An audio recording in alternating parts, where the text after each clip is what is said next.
Nous nous sommes proposés dans cette chaîne d'explorer les petits chemins qui nous mènent à une vie juste, équilibrée et pleine de bons fruits pour le royaume de Dieu. Quand je me suis convertie, il y a plus de 35 ans, j'ai lu dans ma Bible que Dieu allait faire de moi une personne nouvelle. Dans mon passé, je n'étais pas une adolescente turbulente. J'étais plutôt sage et étant née dans une famille aisée, j'étais insouciante et pleine de rêveries. Donc Dieu a entrepris de faire mon éducation et m'a soumise à une sévère discipline. Cela ne s'est pas passé en un jour de réformer mes comportements, mes habitudes et ma mentalité. Et ce n'est que petit à petit que j'ai pu expérimenter la vie abondante que Dieu promet.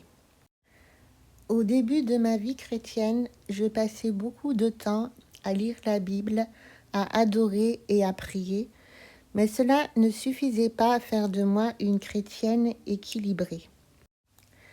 Leçon numéro 1, j'ai dû apprendre à faire les choses que je n'aimais pas faire forcément, mais qui pourtant sont indispensables à une vie réussie.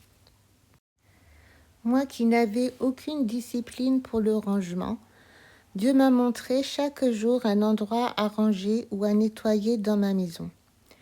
Par exemple, j'ouvre un tiroir et je m'aperçois qu'il y a plein de fouillis à l'intérieur, alors je le vide et je le range. Petit à petit, chaque chose a trouvé sa place et je me suis maintenue dans cette rigueur au niveau du rangement qui rend ensuite la vie tellement plus facile. Apprendre à régler les papiers administratifs au jour le jour est aussi une discipline. Si l'on a pris trop de retard et qu'on se trouve devant une pile de papiers, alors il faut avoir le courage de commencer par le premier et de ne pas s'arrêter avant d'avoir tout réglé. Ensuite, bien entendu, il faut se maintenir dans cette discipline en réglant les choses au fur et à mesure. Donc voilà pour le b.a.-ba d'une vie disciplinée. Ensuite, il est nécessaire de mettre de la discipline dans tout ce que nous entreprenons. Il ne s'agit pas de nous mettre dans un stress, mais de faire bien les choses. Avant de commencer quelque chose, s'assurer que l'on a les bons outils, le bon matériel et le bon mode d'emploi. Combien de temps et d'énergie gaspillé quand on se lance tête baissée dans un projet sans avoir aiguisé ses outils. Faire preuve de beaucoup de rigueur nous permet d'être beaucoup plus efficaces et de moins nous fatiguer que si nous faisons les choses mollement à la va comme je te pousse. Quand on fait les choses mollement, sans rigueur et sans motivation, le travail perçu comme une corvée nous paraît harassant. Et ceci est valable pour les travaux manuels comme pour les travaux intellectuels. Je vous donne un exemple.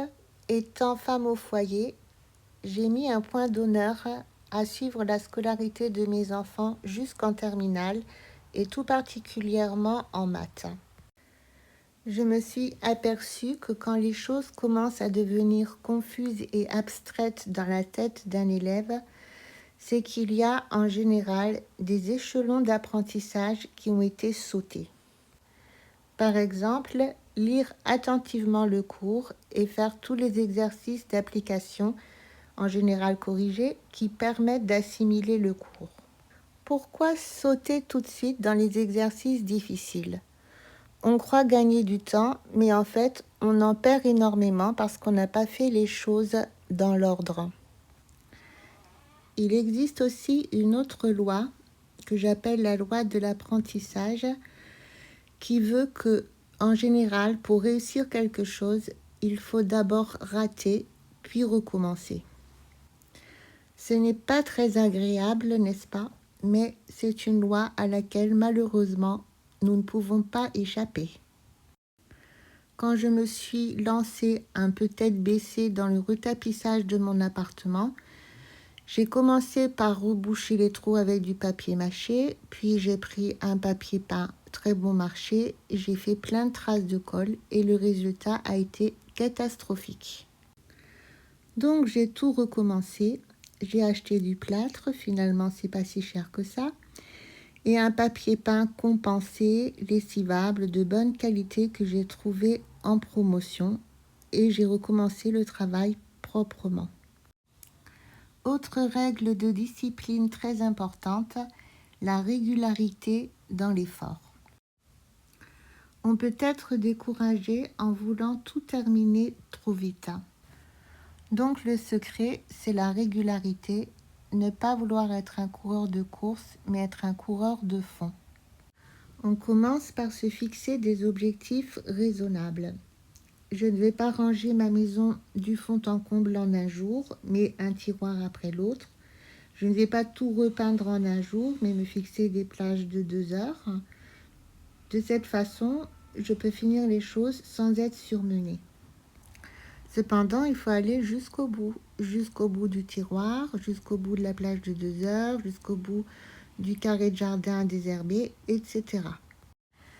Je précise que j'ai appliqué ces règles de discipline en étant femme au foyer et que je n'ai absolument aucune idée de la manière dont les femmes actives s'organisent pour pouvoir avoir du temps à elles, s'occuper de leurs enfants, etc. Maintenant, parlons des loisirs. La plupart des loisirs exigent aussi une discipline. Pratiquer un sport exige une discipline, pratiquer un instrument de musique exige une discipline, faire une chaîne YouTube exige une discipline, apprendre le tricot ou le crochet exige une discipline, mais le bénéfice est grand de nous soumettre à ces disciplines. Certains loisirs exigent peu ou pas de discipline, comme jouer à des jeux de société, se balader dans la nature ou regarder un match de foot, par exemple.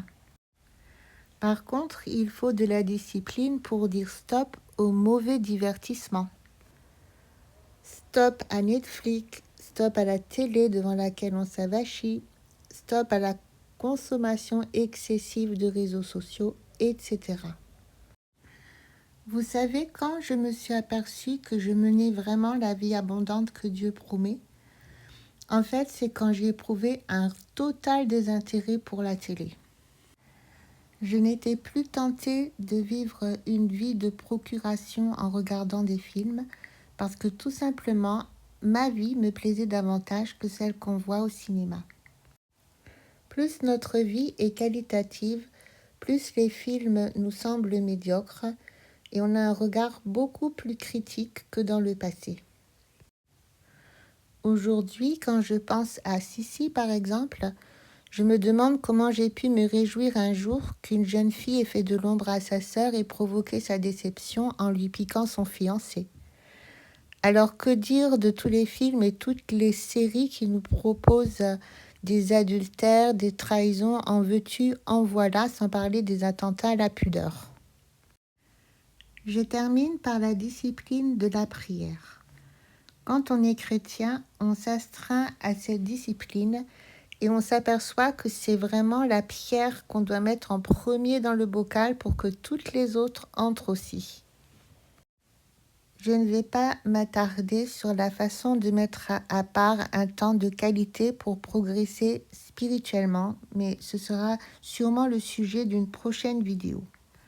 Donc voilà, j'ai terminé ce partage sur le sujet de la nécessité de la discipline pour mener une vie abondante. Et je vous dis à bientôt pour une nouvelle vidéo.